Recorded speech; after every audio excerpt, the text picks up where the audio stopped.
Hello everyone, and welcome back to another Transfer Earth Force video. And today, we're talking about a video. Oh no, not talking about a video. I mean, talking about if the pass is worth it. And I know this pass has some mixed feelings about it, I will say. But I will talk about all of them in general. So, yes, I'm talking about the paid pass part. Now, what would be the most valuable things out of these for the most part? That's going to be the field cap increase, which helps big time when you're trying to score in those big events. The troop XP increase, which is like 25% extra XP, combined with the training center and a G-Metal XP core. I'm getting like 206% or something like that. And then usually at the 2150 mark, we have the ability skip. And there's a couple of different passes that do not have it. This one with the combat pass and the rank pass. Other than that, we usually get one. And for normal passes, we get like 750 5-star shards and combat chips, if you need those combat chips, of course. And outside of this combat pass, you usually just get 250,000 of I think it was all 3 sparks actually. Now that I think about it. And the cooldown skips, they are useful, but they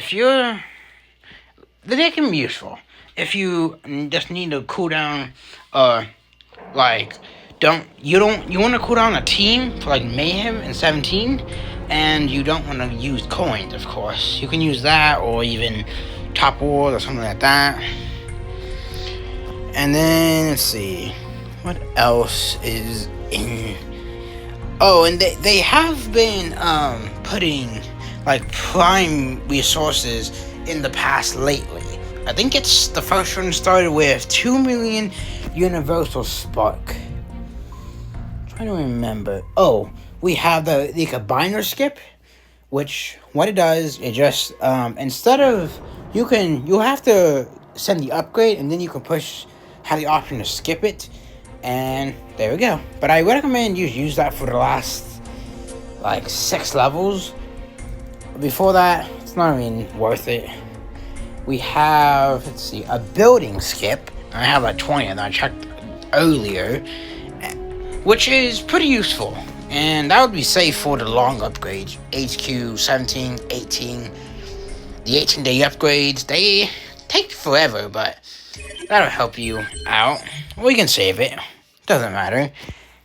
And then, let's see. What was the other skip?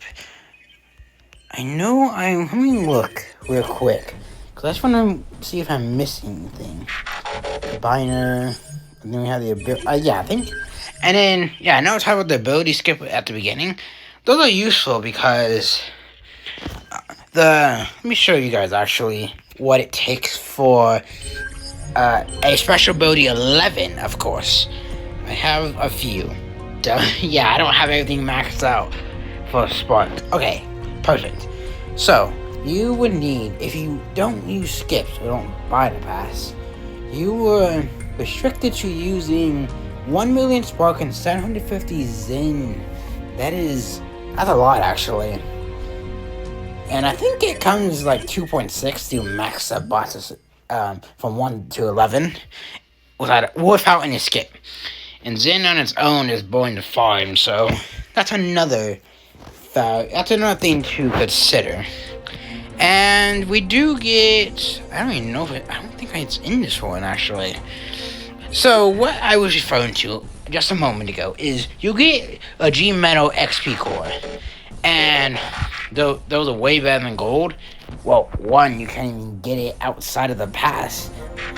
Like, there's been maybe a couple events I can remember, and they were not anywhere close to together, that ended up giving us a G-Metal XP core, and then it was one of the mini events.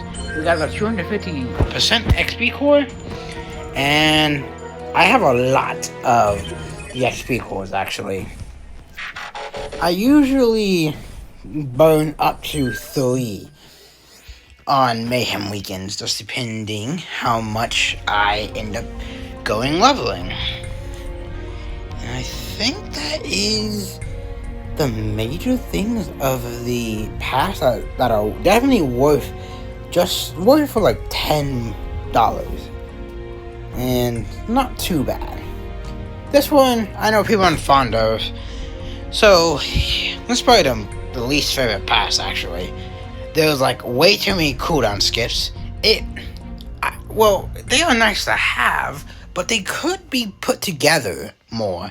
And like usually you just see ×3 ×2 like that. They could have put all of the cooldown skips from the paid pass and the free pass into one column instead of taking like, I don't even know, 8 maybe.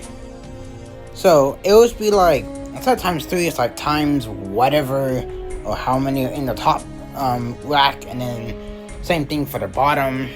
And it would allow more things like ability skip or something like that maybe. But the good thing about this pass, oddly enough, is going to be your 1 million combat spark, as this pass does give you a binary bonding element, which you will take your commons to level 11 with that. And it gives you more chips if you need that.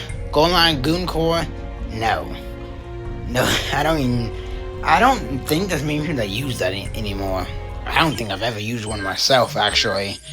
Oh, you get 1250 combat chips, I see. But yeah, even with the binary bonding, you can, yes, I know I have a lot of shards, chips, I mean, for this, so I can just buy them at will. So, yeah, I think the hype is kind of gone, because you can just buy them anytime you want at this point. And before you ask, I have all my main faction combats done. But yeah, for the most part, the passes are definitely worth it. If anything, the top 2 things are going to be the field cap and the troop XP. That's why I get the pass, regardless of how it is. And I'm not fond of this pass completely. And there's some things I do like, and I think most of it I don't. So yeah, that's my initial thoughts. They are worth it, but if you don't feel like this pass is something that you would get your money worth of, you can just wait until we have like a better pass, which is like every other one besides this one. So yeah, if you guys want to share your thoughts down below of what you think about specifically this pass, because I just want to see what you guys want to say. Because like I said at the beginning, there has been mixed feelings about this pass. And yeah, and if you just want to spend $10 and that's all you can do, let's say, it's definitely worth putting it into the passes. You'll get your worth out of it for the most part, except probably just one pass.